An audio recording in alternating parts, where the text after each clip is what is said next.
SC ST से आजादी, आरक्षण से आजादी, UGC से।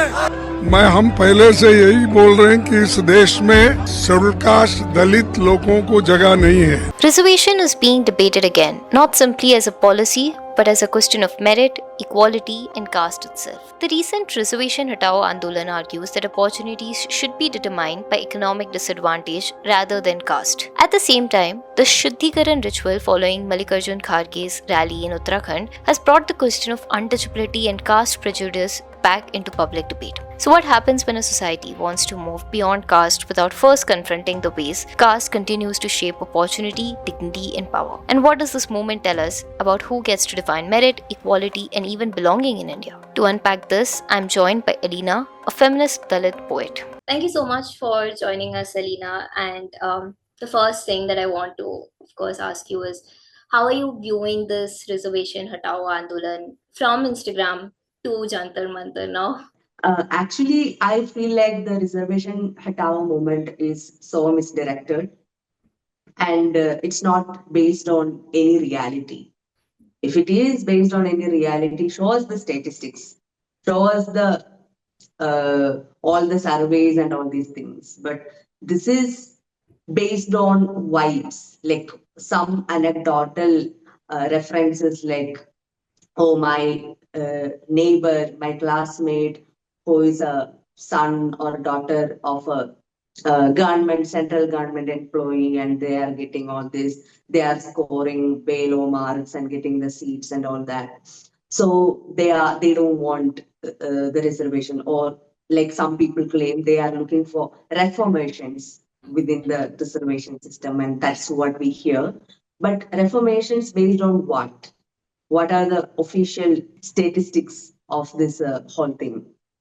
And the same people are vehemently against the caste census as well. Like, if you want to actually talk about Dalits being rich and Savarnas being poor, or the general category being poor, then naturally you should be supporting the idea of government actually doing an effort to know and record who all these poor Savarnas are, or who all these rich Dalits are. But they are opposing that also. So I don't understand what they actually want. I mean, it is obviously pretty clear what they actually want. And yeah, so I feel like this is a completely misdirected, and I feel like EWS is the kind of reservation which is implemented without any proper survey or census or study. And the criteria for this EWS reservation is like ridiculous. Like, it is so ridiculous. Like, if you have 8 lakh, if you're under like 8 lakh rupees per annum, you are considered a poor category person. So even the criteria for a rich being Dalit and a Savarna being poor is like completely it's not balanced. If people say that people comment on my post that I use lift, elevator, so I am obviously in an urban area, so I am obviously rich. That's why I am supporting reservation. I have the comments screenshotted. I mean, that is the criteria for me being a rich person. But a Savarna person with a 8 lakh per annum is poor, and the government should uplift them. So this is what I get, what I understand from all these conversations. But at the same time, these people who are crying Brahmanabad Zindabad, I remember some of the faces. I have seen many of them make questionable content about caste, like, oh, Brahmanism is good and all that. So it is like a mini version of, a casteist community being like hyper happy about the situation that, okay, we are also oppressed, the government is oppressing us. And that is some kind of, excursion or a fun activity for them to shout all these slogans. Yeah, that's what I feel about this Reservation Hatao movement. And so, how do you view their demands? Like you spoke about how there is a contradiction in them asking for reservation, but not letting caste census happen so that there is more statistical data on the economic disparity too.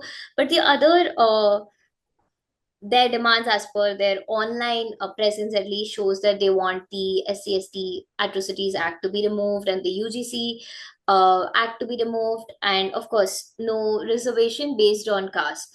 But what we understand from the ground is also that a lot of them are okay with reservation, but only on economic disparity and not caste based disparity. So, how do you view all the demands when put together? What sense does it make to you as a Dalit person in society?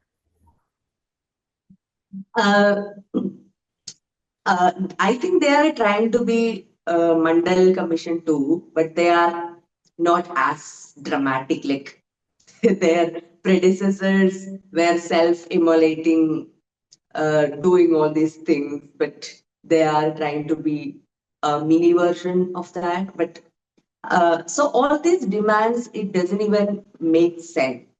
Like, what are your basis? Like, you are claiming all these things based on what?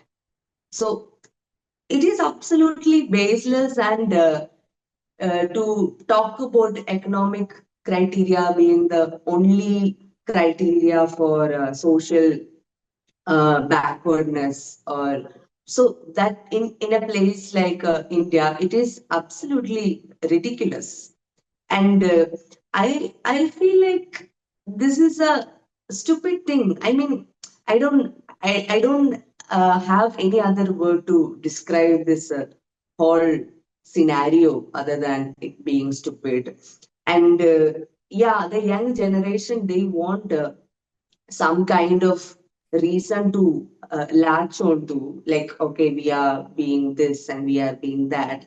And this the narrative of poor Savarna is a very culturally manufactured idea. Since I'm from Kerala, we had a lot of movies in which Savarnas are being shown like poor, and having their daughters marry like really cruel rich men because they are so poor they can't do anything, and their sons not being able to land a job because of reservation. So this sympathy is being manufactured across decades. So Kerala has EWS now. I think Kerala is one of the early states to actually implement the EWS. And this idea of a poor Savarna is manufactured through this pop culture, movies, and all these anecdotal evidences, and the rich Dalits coming and buying all their land because they got government jobs because of a reservation and whatnot. Like, getting a government job uh, is a bad thing when it happens to Dalits. Like, it is breaking some kind of code and all that. So it is a caste transgression. It is like crossing the boundaries of what caste system tells someone to do. So to people who obey this caste structured uh, rules about life, that you marry within your caste, you raise your children according to what your caste permits to do and to not do, and you raise your daughters to not touch kitchen utensils during the periods and whatnot. So these people are living according to what their caste tells them to do. And then you see a Dalit person breaking that barriers through reservation, through fellowships, education programs. So they feel like, oh, these people are not supposed to do that. So that is the only reason for this hysterical reaction to Dalit people getting reservation. That Dalit people are not obeying the caste rules. They are not uh, sticking to their caste permitted jobs. They are getting education. So this is what I feel about this. So this is a younger generation's attempt to preserve the system. So yeah, that's what I feel about this. Also, one of the things that comes up repeatedly when we talk about reservation over the years is that how it is not based on merit. One, that somebody who is getting, let's say, 40% is able to get a seat, and somebody who got 90% is missing out on a seat. Like you mentioned earlier, that it's a lot with anecdotal experiences, but lately we also see that how a lot of things are being put on reservation regarding unemployment, that there is unemployment because of reservation too.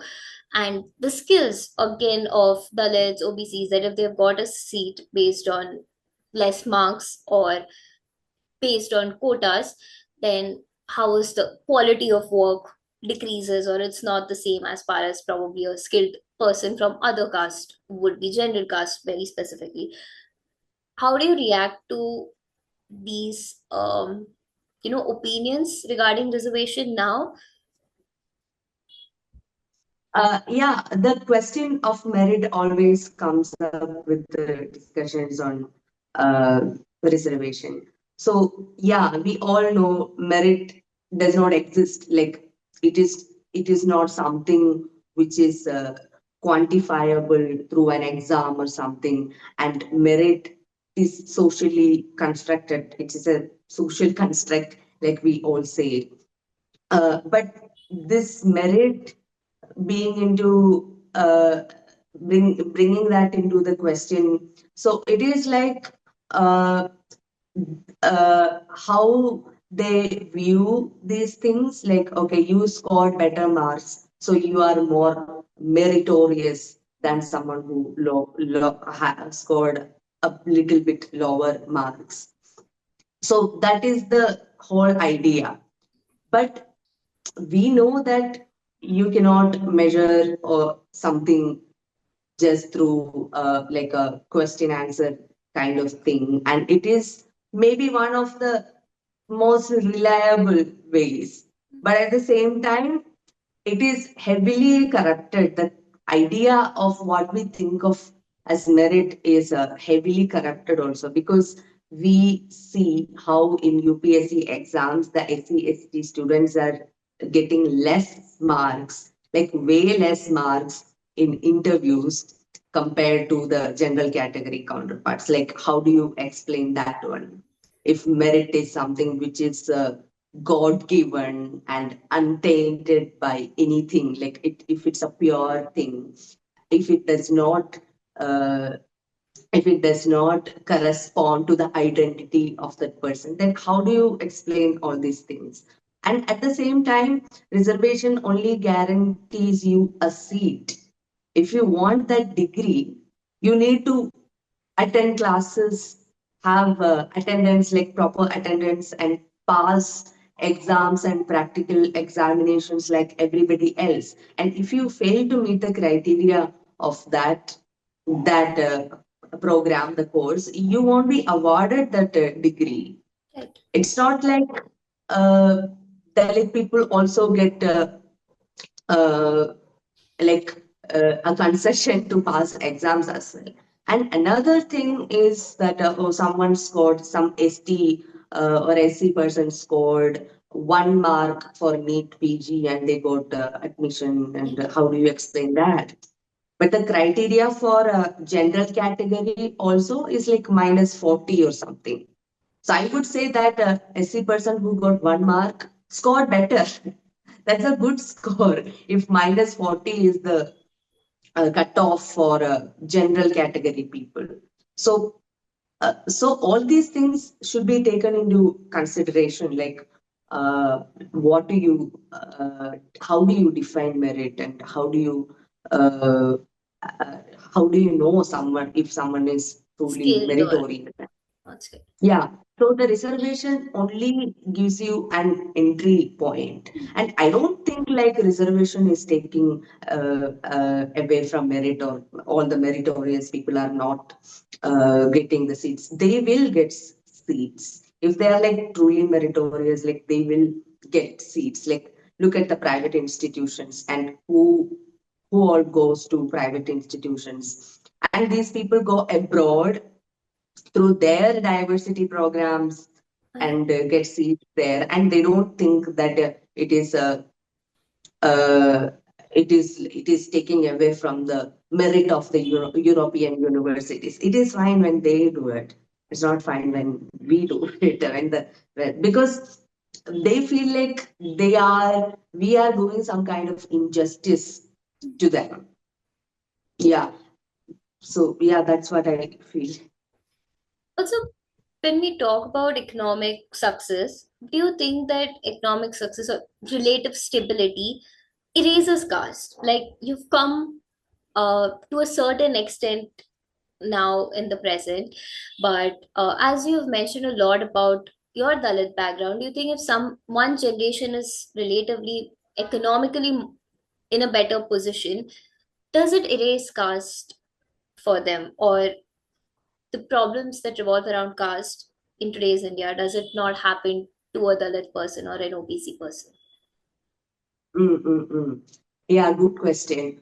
So it does not erase caste, but it will reveal more uglier versions of a caste system. That's What do you my mean by that? experience. I mean, when I was growing up, we were like a typical poor Dalit family. Like I, we had all the problems of a very typical, stereotypical Dalit family. My father is a plumber; he's still a plumber, and my grandmother, she used to be a domestic worker and manual labor and all that. So when I was living that life, I had a different experience of caste. But now I'm living in the city. I now I face a different category of caste because I'm interacting with a different set of savarnas than I used to when I was back in my village. So this time it is a more subtle, but at the same time the prejudice is the same. It will reveal itself in a very subtle ways. So the problem with this thing is that when I was a child, I used to believe that if I start to make money and live in a nicer place and have all the beautiful clothes, all the problems will be solved for me. But now I realize that it does not.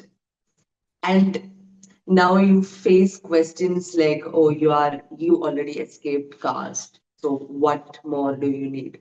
That itself is a question of caste. Like someone like me is not supposed to have all these things, and people have very mixed feelings about it. Like I was not supposed to have all these things, and still you have it. So there is a kind of insecurity in people, that a Dalit person who had like hundreds of systemic barriers made it to a place where they came with all their privileges. And what does that say about them?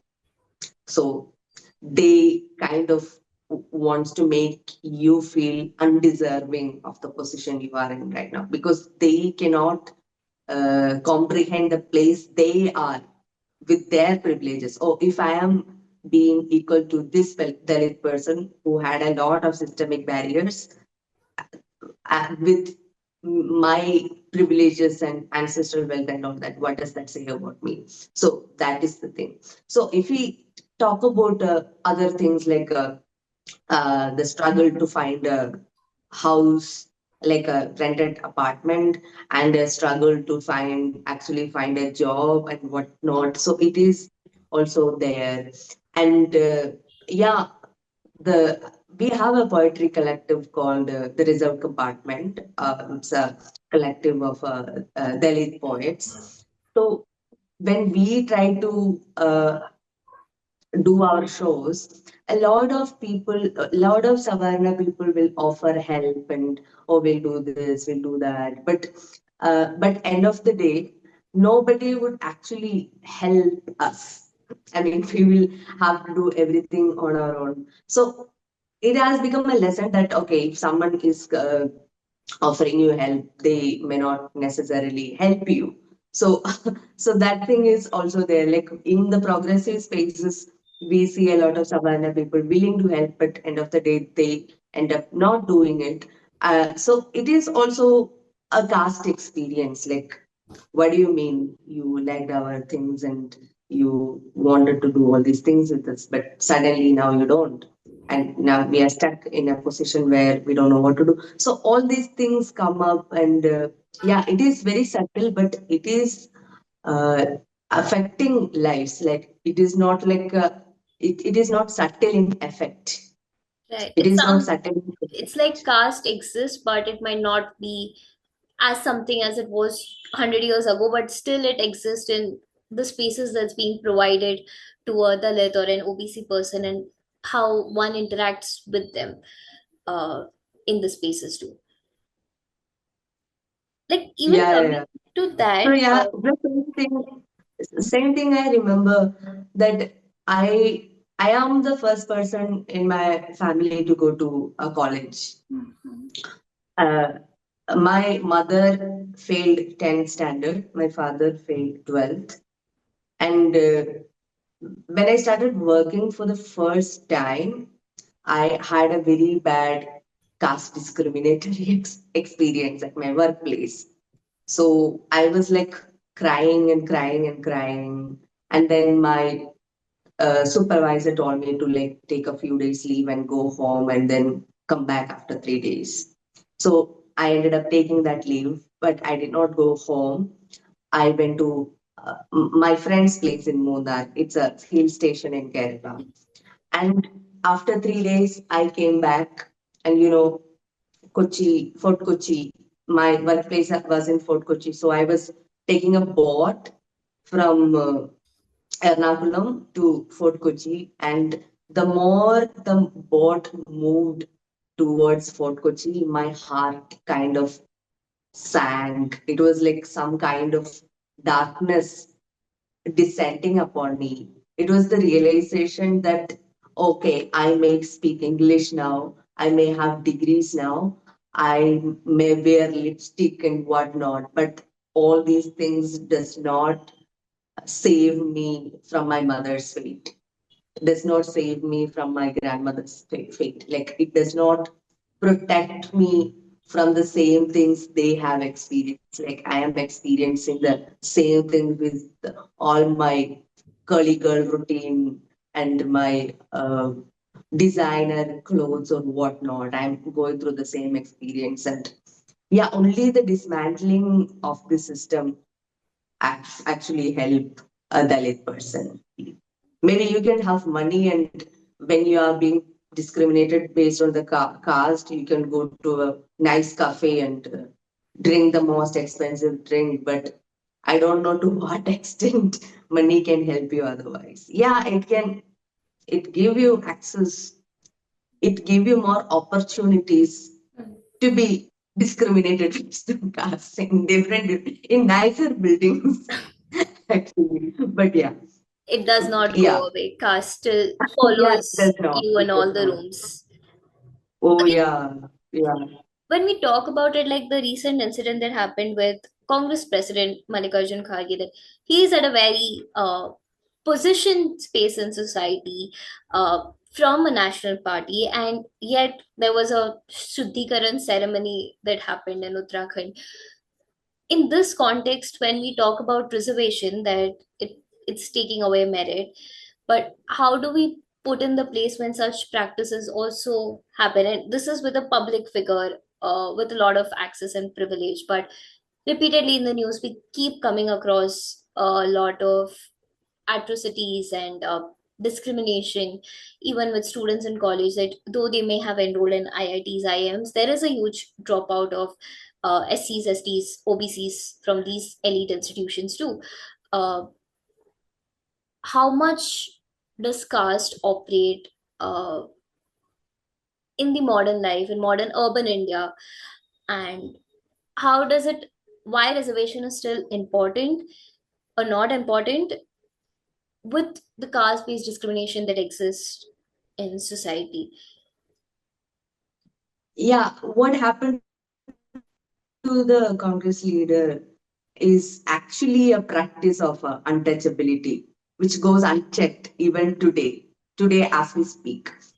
So you think Kerala is such a very literate, like very progressive state, but in Kerala also there were instances of people doing this shuddhikaran once a Dalit person vacated the office, like or so there are recorded instances and registered cases even in Kerala. Like look at the mentality of these people. Like it is so pathetic in 2026. It is so pathetic and it is so cruel to that person. I mean, caste is cruel to people, but look at the philosophy behind it. You are a polluting agent. Like the places you occupy, both physically and metaphorically, the places you occupy gets dirty. So we have to we have to ask our gods to cleanse this place from your presence. That is like a very cruel thing to do to a fellow human being. It goes unchecked, but we have laws to prevent such things happening, like to punish those instances.